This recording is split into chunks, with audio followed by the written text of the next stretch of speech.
అని, ఒరే బాబు స్వామి అని పిలిచారు. ఎయిర్పోర్ట్లో ఇంత చనువుగా పిలిచేది ఎవర్రా బాబు నన్నని చూసేసరికి అర్థమైంది మా పాస్టర్ గారి తమ్ముడు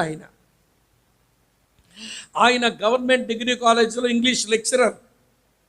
అమ్మ వింటున్నారా, రాజమండ్రిలో. అయినా అంకుల్ సేవ చేస్తారు మంచిగా. సరే నేను ఇవ్వండి దగ్గరే వెళ్ళే, చాలా రోజులైంది చూసి సంతోషంతో, అంకుల్ భలే నన్ను పోల్చుకున్నారే, నేను మిమ్మల్ని గుర్తుపట్టలేకపోయాను, చాలా సంతోషమే చూడమని ఆయన పక్కన కూర్చున్నా. చాలా విషయాలు మాట్లాడిన తర్వాత వాళ్ళ అమ్మాయిని నేను ఎరుగుదును. ఆ పిల్ల చిన్నపిల్లప్పటి నుంచి ఆ పిల్ల మనసేంటో తెలుసా, ఎవరికైనా ఒక సేవకునికి సహకరించాల, మిషనరీ పరిచర్య కొరకు కానుకలు ఇవ్వాలి. ఆ పిల్లకి ఎట్లా పడిందో మనసులో. నేను చిన్నప్పటి నుంచి ఆ పిల్లని ఎరుగుదును. క్రిస్మస్ వస్తే వాళ్ళ నాన్నగారు కొత్త బట్టలు తీస్తానంటే అనేది, డాడీ నాకు కొత్త బట్టలు వద్దు, నాకున్న పాత బట్టలు చాలు, ఆ డబ్బులు నాకు ఇవ్వండి, ఉత్తర భారతదేశంలో సేవ చేసే ఒక సేవకునిగా డబ్బులు పంపిస్తా, సేవ చేస్తాడు ఆయన అనేది ఆ పిల్ల చిన్న వయసులోనే. సరే మాట్లాడి అంకుల్ పాప ఎక్కడుంది, ఏం చేస్తుందనంటే, ఆ స్వామి దాని గురించి నీకు చెప్పాలి, నువ్వు నార్త్ ఇండియా వెళ్తుంటావుగా సేవకి, ఎప్పుడైనా అవకాశం చూసుకుని వాళ్ళ దగ్గరికి వెళ్ళు. ఇప్పుడు పాప తన భర్త ఇద్దరూ కలిసి ఒక భయంకరమైన ట్రైబుల మధ్య, అంటే కొండజాతి ప్రజల మధ్య వాళ్ళు సేవ చేస్తున్నారు, అక్కడ చాలా భయంకరంగా ఉంటాయి పరిస్థితులు అన్నాడు. ఏంటంకుల్ అని ఉత్సాహంతో అడిగి తెలుసుకుందామని అడిగితే, అక్కడ మగాళ్ళు ఎవరు పనిచేయరంట. ఏమంటే ట్రైబులో ఆ తెగలో ఉన్నవారు మగవాళ్ళు ఎవరు పనిచేయరంట.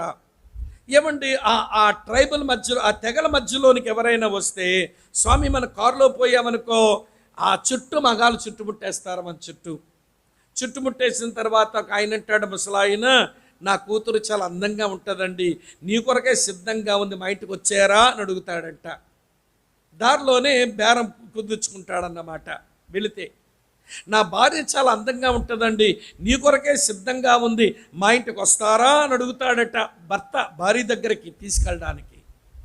వస్తే దారిలోనే డబ్బులు ఎవడ బేరం కుదుర్చుకుంటాడట.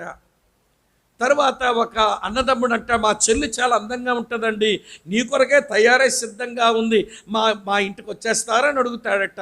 చివరిగా చిన్నపిల్లాడు అడుగుతున్నాడట, మా అమ్మ చాలా అందంగా ఉంటుంది అంకుల్, మీ కొరకే రెడీగా ఉంది, మీరు మా ఇంటికి వస్తారని అడుగుతాడు. అలాగుంటుంది బాబు, మగవాళ్ళంతా దొరికిన మగాల్ని పట్టుకొని పైసలు సంపాదిస్తారు, ఆడవాళ్ళు వారి శరీరాన్ని అప్పగించి వాళ్ళు వ్యభిచారం చేస్తారు. అది వినగానే భారతదేశంలో ఇలాంటి తెగ ఒకటి ఉందా అని ఆశ్చర్యమైంది నాకు.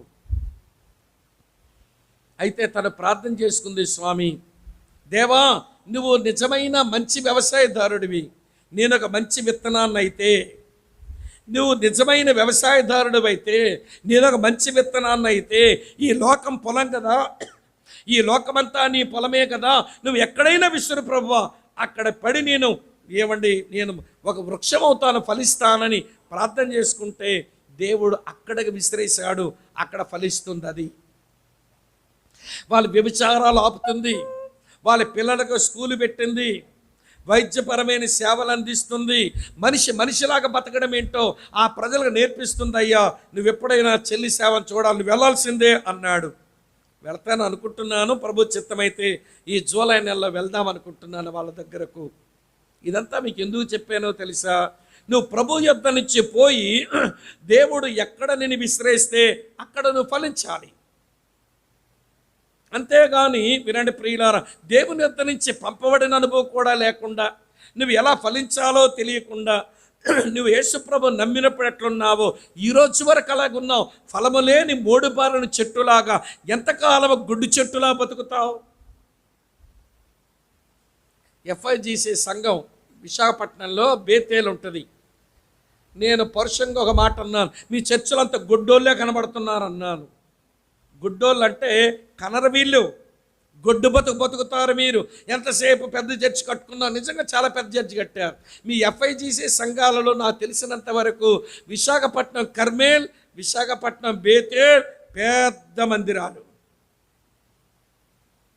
కాకినాడ పెద్ద మందిరమే వెళ్ళండి, కాకపోతే దాని వయసు కొంచెం పెరిగింది కాబట్టి ఇప్పుడు కొత్త మందిరాలు, పెద్ద మందిరాలు కట్టారు. మీరు పెద్ద మందిరాలు కట్టారు కానీ గొడ్డోళ్ళు మీరు అన్నాను నేను.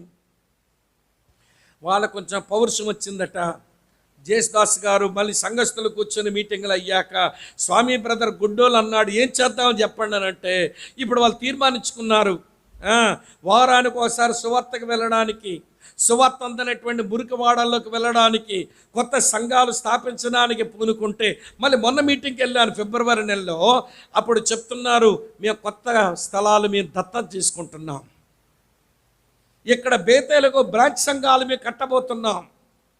అది కదా క్రైస్తవ జీవితం.